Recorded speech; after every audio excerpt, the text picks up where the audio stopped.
Kalaboso ang 5 nag-aalok umano ng mga peking government document na magagamit daw sa pang-i-scam. Kuhang-kuha na raw nito ang orihinal at kakailanganin ng espesyal na gamit para ito'y matukoy na peke. Nakatutok si Mark Salazar. Na-master na ng husto sa Recto Maynila ang paggaya ng mga government documents. Tingnan nyo naman itong mga fake driver's license na nakumpiska kanina sa pinagsanib na operasyon ng LTO, PNP at DILG. Kung nasa kamay na ng motorista itong mga fake driver's license, wala nang paraang tukuying peke ito. Maliban na lang kung may mga device ka na LTO lang naman ang meron. May chine-check ako ng mga security feature na higher lang yung nakakaalam. Then, verify ko. Pag hindi ko nakita yun, sabihin fake na po ito. Nabi-verify natin dito through serial number. Okay. So lumalabas po dun sa system namin, invalid serial number. So wala po siya sa system namin. So curious yan. Mga hindi expert, hindi ma-determine kung peke or totoo, nagagamit siya sa crime. Pati sa mga, for example na lang, sa SIM card. Pag nag-register sa SIM card, di ba valid ID ang hinihingi po ng mga telecom companies natin, enough na po itong fake IDs na to. Pati mga rehistro at ORCR walang pinag-iba sa totoo. Nagagamit na siya sa mga iba't ibang mga scams. Ang mga victims usually yung mga yung mga normal nating kababayan na wala naman silang capability na i-verify yung authenticity ng mga documents. Wala rin pinag-iba sa tunay ang fake land titles na ito kung sa itsura at salat din lang ng papel ang basihan. Nakuha mga peking titulo kasama ang mga pineke ring manager's check. Tila gagamitin daw ito sa scam sa bentahan ng lupa. 5 suspect ang nadampot dahil sila ang nag-alok ng peking dokumento sa entrapment operation. Matagal nang kilala ang Recto sa peking dokumento kaya marahil ang tanong mo rin, bakit hindi sila masawata? Based on our intelligence and investigation, meron sila minsan mga hard drive din na sinasaksak lang nila. Then tsaka lang nila yung sasalpak yung pangalan pati picture nung nagpapagawa. Pagtapos lang gawin, pull out lang nila kaya wala ka na makikita. Malamang daw natutuntunin din ng pulisya ang mga pangalang nasa mga peking dokumento para panagutin din sila sa batas. Para sa GMA Integrated News, Mark Salazar, nakatutok 24 oras. Winasak ng mga nagkikilos protesta ang pinto ng Presidential Palace ng bansang Mexico. Gamit ang isang sasakyan, paulit-ulit na inatrasan ang pinto hanggang bumukas at tuloy ang nasira. Nangyari yan sa gitna ng daily news conference ni Mexican President Manuel Lopez Obrador. Agad na responde ang mga pulis at gumamit ng tear gas para mataboy ang grupo. Ayon sa mga ralista, paraan nila ito para ipanawagan ng hustisya para sa mahigit 40 estudyanteng nawalan noong 2014. Ang sagot ng kanilang Pangulo, pang-udyok pero hindi raw papatol ang palasyo. Siniguro rin niyang tuloy ang investigasyon sa pagkawala ng mga estudyante. Nanaig si dating US President Donald Trump sa nominasyon ng Republican Party para sa general election sa Nobyembre. Nakakuha ng pinakamaraming boto si Trump bilang presidential candidate ng partido sa 14 sa 15 estado sa Amerika. Kasama niyan, umatras na si dating Southern Carolina Governor Nikki Haley sa karera, ang nag-iisang kumalaban kay Trump sa Republican nominations. Dahil sa resulta ng primaries, inaasahan ang rematch ni Trump at US President Joe Biden sa US general elections sa Nobyembre. Muli po tayong mamamasyal ng hindi lalagpas ng 24 oras. Kaya ba yan sa ikatlong most livable city sa mundo? Ang mga pwedeng dayuhin at tikman sa Melbourne, Australia sa pagtutok ni Ian Cruz. Maunlad at progresibo, kaya di raw nakapagtataka na marami nagtatrabaho at tumitira sa Melbourne, Australia. At damang-dama ko yan sa isang bahagi ng lungsod. Ito ang Flinders Station dito sa Melbourne at sabi nila, hindi kompleto ang iyong Melbourne experience kung hindi ka dumadaan dito. Kabilang sa nakatira sa Melbourne ang may mga dugong Pinoy. Halos kalahati ng Filipino community sa buong Australia ayon sa aming guide mula sa gobyerno ng Australia na siyang nag-imbita sa aming mga journalist dito sa kabila ng dami ng mga tao. Nakamamangha ang mga open space sa Melbourne kung saan kahati ng mga tao ang mga hayop sa pag-i-enjoy sa kalikasan. Pinuntahan din namin ang Yarra River na sa linis ay literal na sumasalamin sa matatayog nilang gusali. Kabi-kabila ang street arts dito na gawa ng mga artist ng lungsod. Maunlad pero di binubura ang kultura ng mga indigenous o mga katutubo na naunang tumira sa Australia. Ang isang ito na nakilala namin sa pag-iikot, ipinagmamalaki ang may mahigit 300 language group sa buong Australia. At ipinatikim ang ilang pagkaing katutubo. Nasundan pa yan ng resto na nagbida naman ng kanilang adobo de pollo o adobong manok. Sabi ng chef, ito daw yung Victorian adobo nila dito. So, compared din sa atin sa Pilipinas na maraming sauce, ito naman parang grilled siya. Tikman natin. Masarap. Ang pagmamahal nila sa pagkain, damang-dama sa dinarayong laneways kung saan tabi-tabi ang mga kainan at tindahan. Kabilang ang isang tanyag na tindahan ng tsokolate. As a Melburnian, we spent all of our time in our beautiful laneways, eating, drinking, catching up with friends and family. Let's go and... Sa loob naman ng 19th century na gusali, matatagpuan ang kanilang bilihan ng tsaa. Tampok na destinasyon sa suburb ng Melbourne, ang Lune Croissant Touré. Sinasabing pinakatanyag na croissant bakery sa Australia na dinarayo ng mga tourist mula sa iba't ibang panig ng mundo. Ang halaga ng buhay at kalikasan, nadama ko rin sa ACME na Museum of Screen Culture. Ang meditation experience na akma-akma para mabawi ang lakas sa iyong pamamasyal. Kahit marami kaming pinuntahan, mabilis lang ang pamamasyal dahil sa public transpo tulad ng tram. Ang maganda dito sa Melbourne, itong tram nila sa kanilang CBD, sa almost sa buong Melbourne CBD ay libre. Kaya marami talagang sumasakay dito at na-encourage yung iba na hindi na gumamit ng sasakyan. Mula rito sa Melbourne, Australia, para sa GMA Integrated News, Ian Cruz nakatutok, 24 oras. Nakiisa ang GMA Network sa 24th International Cable Congress and Exhibition ng Federation of International Cable TV and Telecommunications Association of the Philippines or FICTAP. Bahagi ito ng 25th anniversary ng FICTAP. Nagtipon-tipon dyan ang international at local providers, mga policymaker at cable operator sa buong Pilipinas para ihatid ang pinakabago sa connectivity at telecommunications technology. Nagkaroon ng GMA Hour event segment kung saan nag-perform sina Black Rider stars Yasi Pressman, John Lucas at Xavier Ramos. Nangharana din si AOS singer at The Clash 2023 champion John Rex. Ang participation ng GMA Network sa 24th International Cable Congress and Exhibition ay bahagi ng layunin nitong maghatid ng makabuluhang balita at impormasyon at ng world-class entertainment sa lahat ng kapuso sa buong bansa. Target daw may pasa sa ikatlot huling pagbasa ng Kamara ang Resolution of both Houses No. 7 na amyenda sa economic provisions ng saligang batas bago mag-Semana Santa. Pero pangamba ng ilan, baka may maisingit na political provisions. Nakatutok si Tina Panganiban Perez. Kasunod ng pag-aproba sa committee level, isasalang na sa plenaryo ng Kamara sa Lunes ang Resolution of Both Houses o RBH 7 para sa economic chacha. Ang debate, planong tapusin agad sa Miyerkules pa lang. We'll finish second reading by Wednesday and by Monday the next week. Yan yung ating third reading. Baka pamorningan na raw ang sesyon para magawa yan. So session will still start at 3 o'clock and we can finish until wee hours in the morning. We can make session earlier.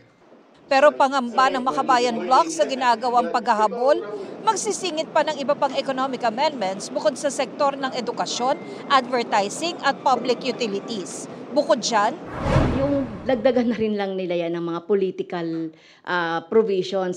Sabi ng mga pro-chacha, may ibang gusto ng iba pang economic amendments, pero ayaw nang magdagdag ng iba.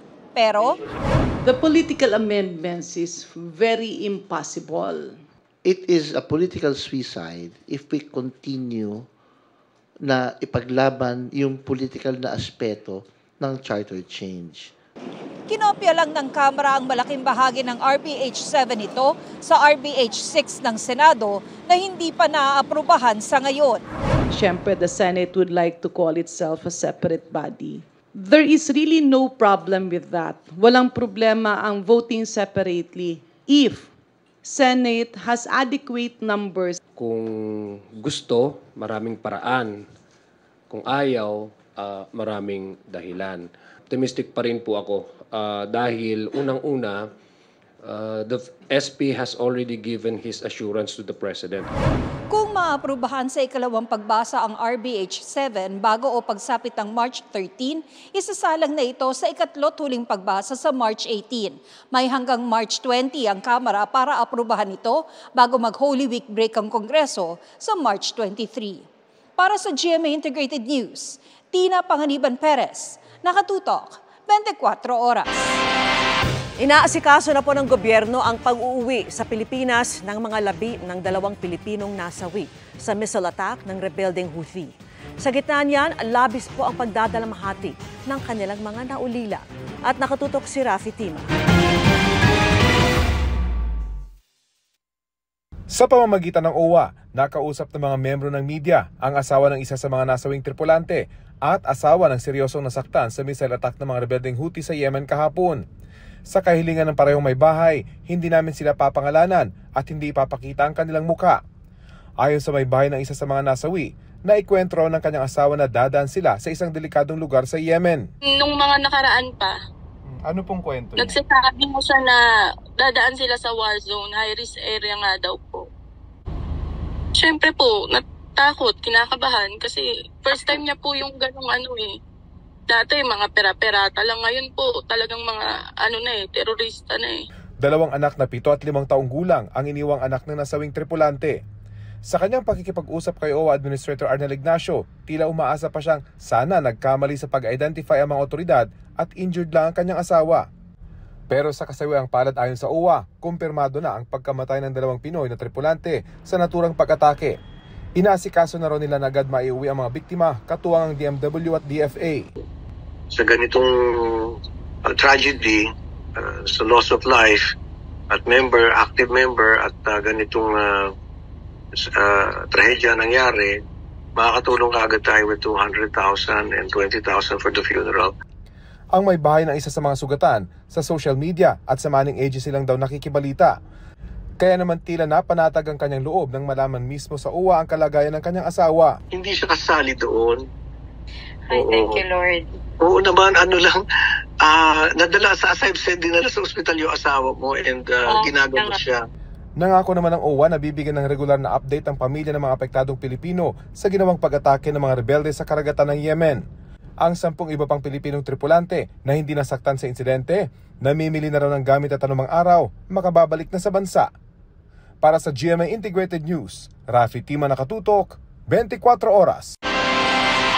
Pinalagan ni Vice President Sara Duterte ang anyay mga black propaganda laban sa kanya. Ang layunin ay sirain ang aking integridad at gumawa ng imahe na ako ay isang mamamatay tao, na korap, abusado, taksil at isang warlord. Bukod sa mga dati ng isyong ibinato laban sa kanya o sa Department of Education kung saan siya ang kalihim, bilanggit niya rin ang ilang kumakalat na post pero peki naman, tulad ng pabaon o ayuda sa mga mag-aaral, pati pag-uugnay sa kanya sa Davao Death Squad.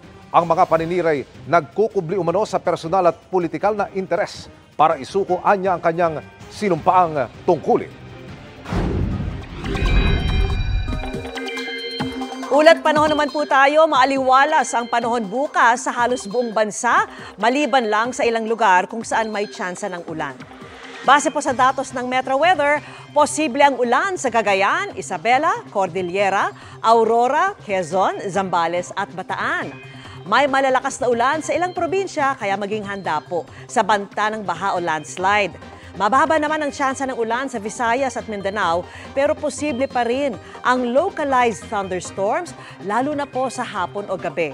Ganyan din ang inaasahan sa Metro Manila kaya kahit maalinsangan ng panahon, mag-monitor pa rin ang advisories ng Pag-asa at magdala po ng payong. Sa ngayon, may amihan pa rin pero nananatili ang mahina at sa extreme northern Luzon lang nakakaapekto. Ang patuloy namang magdadala ng mainit na panahon sa natitirang bahagi ng bansa ay ang easterlies na patuloy na umiihip sa southern Luzon, Visayas at Mindanao. Very regal si Kapuso Primetime Queen Marian Rivera sa unang pagsalang sa GMA Integrated News Interviews. Tiyan, nag-share pa ng life lessons mula sa kanyang Lola Francisca na magdiriwang ng 95th birthday sa Sabado. Yan ang chika ni Nelson Canlas.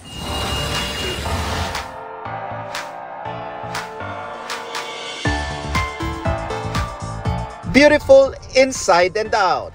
Sa first time na pag-upo ni Kapuso Primetime Queen Marian Rivera sa GMA Integrated News Interviews, hindi lang flawless beauty ang ipinamalas niya, kung hindi ang kamangha-mangha niyang maturity as a wife, mom, and career woman.